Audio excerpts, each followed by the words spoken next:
and welcome to MetroArts. I'm your host, Nakshi Naseef. Here on MetroArts, we highlight some of the best in the business, from fine artists, photographers, and performing artists to cinematographers and musical artists, all from the Metro Detroit area. On today's show, we have dancer and choreographer Wanjiru Kamuyu, event producers Tami, Terrell, and Brittany M. from Creatively Dangerous Minds L.L.C, and Indy Band, the Jet Rodriguez.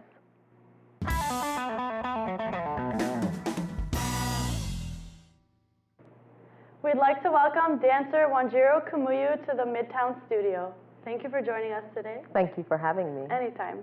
So you're born and raised in Kenya originally, and you perform and do choreography. How did your career in dance begin? Well, thanks to my mom, who put me in a ballet class in what we call Standard 2, or the 2nd grade in Kenya. My teacher was Mrs. Haddad, and the first day I knew I wanted to be a professional ballerina. I didn't know what that meant, but I knew it. You just wanted to do it. Exactly. So what was it like to be part of the original cast of the Broadway musicals, such as The Lion King and Fela? Yes. Yeah, I was original cast member for Lion King Paris Company and original cast member for Fela London Company. A very big honor because there are two amazing creators behind these projects, Julie Taymor and Garth Fagan, and then there's Bill T. Jones for Fela. And those are like legends in our industry. So it was a great honor to know that they have trust in my ability and they see that I can carry their work. So it was overseas? Yes, it was overseas. Nice, okay. So not only are you a Broadway dancer, but you've done TV and film. How is it different from dancing and being in a film? TV and film is different because you actually have a rehearsal period. You go in, you do the shoot, and you're done. A Broadway show, for example, you're going to run 8 shows per week, and it could go on for a year, it could go on for 6 months. But the thing with TV and film, which is different, is that you do have a moment where you can go in and see the preview before everyone else sees the film. And in Broadway, normally you don't have a show watch. It's very rare when you can get to watch the show while you're in the show, while you're a part of the cast. Many times you watch the show before you do your audition in order to better prepare yourself for the audition. So you want to judge yourself more. Exactly. Yes. So your work has been given tremendous honors. You were in newspapers such as the New York Times and international newspapers, La Figaro, and the Daily Nation. How does this feel to have like worldwide recognition? It's really great, and the most precious one to me is the Daily Nation, because it's a Kenyan newspaper, and it's equivalent to the New York Times or Le Figaro. But what was so amazing about that is that they celebrate the artist in me, and that they show Kenyan children that they can make this choice to be an artist. And for me, that is very important, because in Kenya it's a taboo, it's not talked about. Art, what is that? It's a hobby. Yeah. And it's really important for the children to know that there's an option, and the option can be your passion, which is art making. So that was really precious. Yeah, I was really happy to be a part of that. So you're also a choreographer and a dance instructor. Can you tell us about that part of your career? I love choreographing because I really feel that dance is a tool in which we can use to tell our human stories as well as to heal from our stories. And as a teacher, I like to bring that same concept into the classroom as well. And I love to see the students eat it up and just enjoy. And I like to be able to give and impart in the students things that I've learned along the way that could actually make their lives much easier as they embrace the world of dance. So you love seeing them get so excited over it? Yes. Yes. Well, we actually have a rehearsal from your Wayne State students. Let's take a look. Hello, my name is Wanjiru Kamuyu. I'm a resident teacher and choreographer at Wayne State University. And I'm setting a work on these beautiful dancers, and the name of the work is called When Paradise Shatters at It Seems, Then What? These are good times.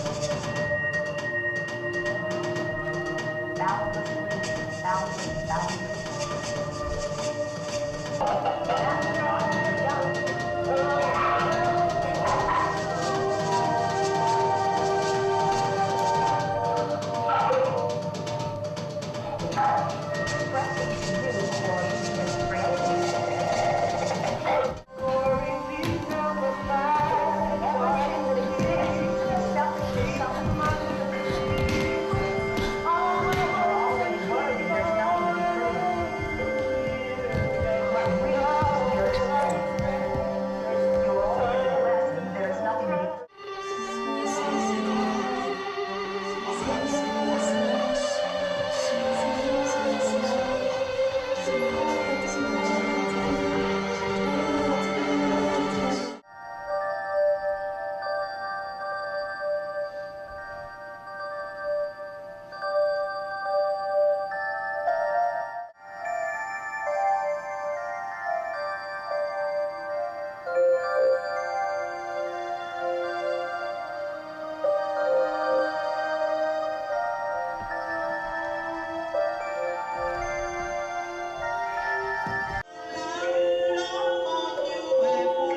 paradise shatters at its seams.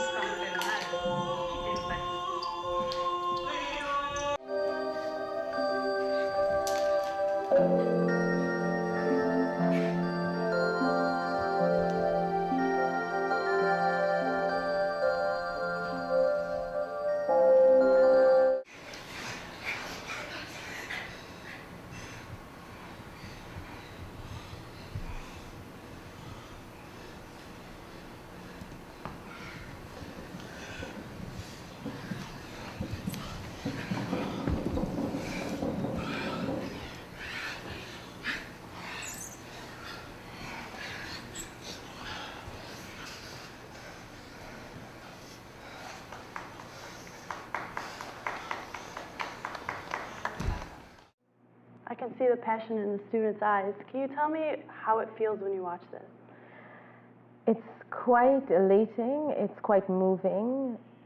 It's been an experience that has been quite joyful and quite profound for me because I didn't know how the students would react. I didn't go in with any expectations, but I came out feeling very inspired and motivated to continue on doing my choreography and bringing it into universities and hopefully touring it nationally and internationally as well. So that one day when you see it, you'll be like, that's mine. That's right. And what was really special with Wayne State students was, this is a work, it's called When Paradise Shatters at Its Seams, Then What? Was created in 2009, 2010. And it actually was on the shelf because I've been trying to sell it, but it's a very heavy show with 10 dancers and 10 singers, so it's a very expensive show.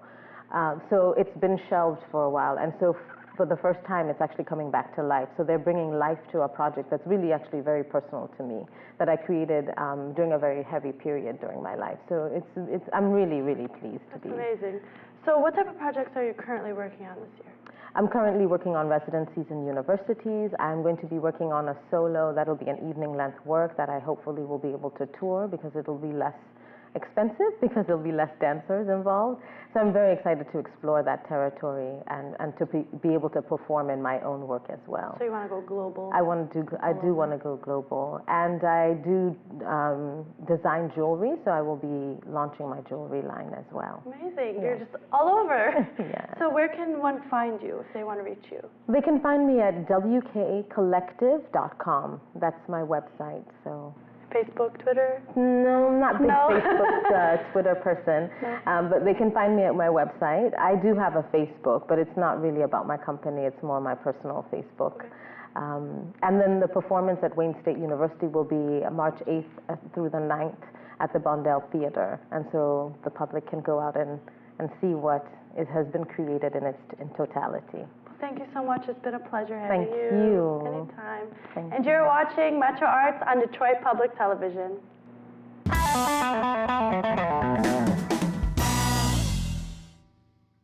Our next guests are Tami, Terrell, and Brittany M. from Creatively Dangerous Minds L.L.C. Welcome. Thank you guys for joining us today. Thanks for having us. But I just have to ask, did you bring me pancakes? Unfortunately, we didn't get a chance to make any, but we got you next time. Okay. So you're both the producers of Mixtapes and Pancakes. Tami, can you explain exactly what Mixtapes and Pancakes is all about? Yeah, it's a listening and networking event for independent artists in all creative walks of life.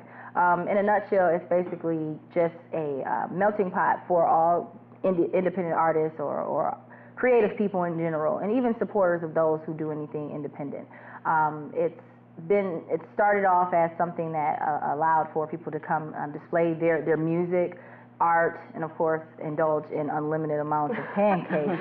But it's grown into something that's gonna show the awareness of anybody that's trying to do anything, even entrepreneurs. We've had vendors come and show off their products for people to purchase and things of that nature, get more information. But it's for everybody that's doing anything. So what's the ultimate goal of Mixtapes and Pancakes, and what do you hope to achieve by having these events? We would like to grow it into a larger festival overall. We like the connections that people are making, so of course if it grows and where it's just not based in Detroit only, but encompassing Michigan as a whole, we're pretty sure more connections and things will be made, and hopefully there'll be an attraction for people from out of state to even come. Bring in some revenue. More money. Right. Right. More pancakes. Right. Give me a pancake. More pancakes. So how successful do you think the events have been so far? I'd say that they've grown each time. We only had 4 events. We just had our 1-year anniversary in August. And like the first event, we didn't expect that many people to come, and we had almost 100 people. So it was like, oh, wow, okay. And and ever since then, it's grown exponentially. And I think the real success is that there are a lot of people who collaborate on projects and things, and they'll come back and say they've met at Mixtapes and Pancakes, so the networking element is working over pancakes. Yeah. With pancakes. Yeah. Laid back atmosphere and meet people that you probably otherwise may not have ever even heard of before. So it allows the event itself has kind of changed the face of the traditional networking event and a traditional showcase. It's brought them together with the glue being pancakes. Right. So it just And makes mimosas. And mimosas. You can't forget Right. It's essential. It's essential. So both of you are actresses or actors. How did that start? Well, for me, it's always been a dream of mine. I've always been one of those people that likes to entertain. Not necessarily be the center of attention, but I just love to entertain and become someone else, you know? So with that, it's been something that I haven't really started chasing full time until just maybe a few years ago. And that was around the time I met Brittany, because we used to work together. So when I met her, just kind of, you know, put the pedal to the metal. So I've done some short films. We've even done some writing, you know, even if it's just sketches or short films, it's something. So it's really gotten me to really try to exercise this talent of mine to try to get it, you know, to the next level. Okay, and Brittany? For me, it was a mistake. I've always been shy, right? I didn't ever plan on, I want to be an actress. But I do write, and I've always had ideas for short films and things like that, so I've written those things. And I was in a friend of mine named Sax Appeals music video, and he was tweeting one day like, oh, Brittany did such a great job, and Tami was like, I didn't know that she could act, and I'm like, I didn't know either, you know, and so she had a project that she was working on. She asked me to come read, and it kind of went from there, and I've been in a couple of short films, and we've created our own, of course, and our parodies and things, so. So where can someone find more about Mixtapes and Pancakes? Well, we're everywhere. We have a presence on just about every social network. You can even Google Mixtapes and Pancakes. We are on Twitter, Mixtapes and Pancakes. We are on Instagram, Mixtapes and Pancakes. And we also have a blog that we have that's currently under construction right now, but is accessible, and it's mixtapesandpancakes.wordpress.com. And a Facebook fan page as well as a YouTube presence. Yes, we do. You're all over. We're everywhere. Literally Find over. you. Yes. Just don't have a Google Plus account. I think That's the only thing we don't have.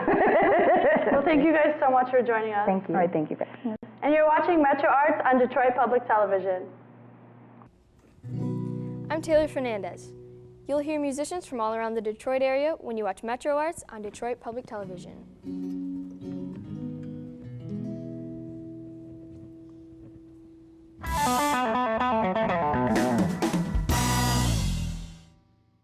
And now let's welcome the band, the Jet Rodriguez, to the Midtown studio. Here's Red River Gorge.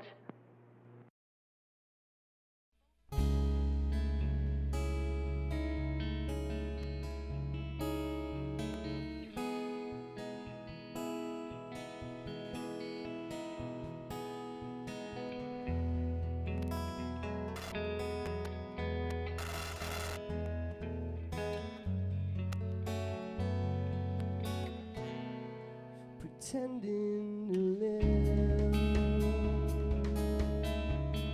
when you knew you were dead, taking the stage to sing as a strange voice in your head.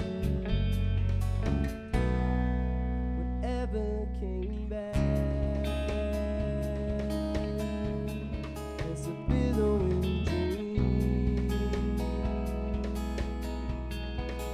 shake every chord out of the dark in a glorious scream. You follow the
Well, did you guys see me jamming out back there?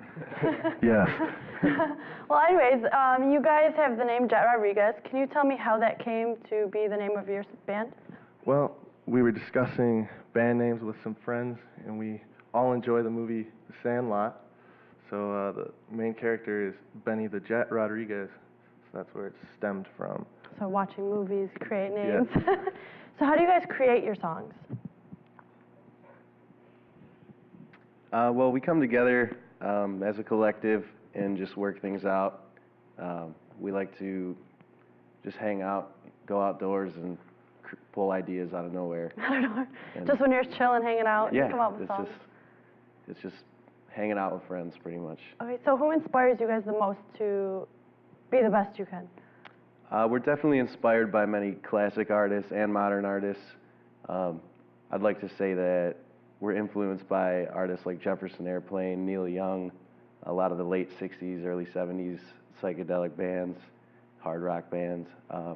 Every band. Right, and then, modern bands, Modest Mouse and Radiohead. Okay, so your music has been actually featured internationally. How did that happen? Yeah, well, our first album, 7 Hour Night Shifts, was put out online, like on iTunes, just by ourselves, and we got an email from the BBC, and they said, can we play your song on the BBC? And we were like, yes, please, will you play this song? Yes. Yeah, so that's how that happened, and now we're international superstars. So So where can people find you? Yeah, our music online can be found at our Bandcamp, which is thejetrodriguezmusic.com. And for all our shows and any information, we're going to be releasing an album very soon here. Any information about the band will be put out on our Twitter, which is twitter.com/jetrodband, and also our Facebook is a big we have a big output of information there, which is facebook.com/jetrodriguezmusic. Wait, well, thank you guys so much for joining us. Yes, thanks. We have another song, and so here's So Calmly by the Door at the Midtown Studios.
hope you enjoyed today's show.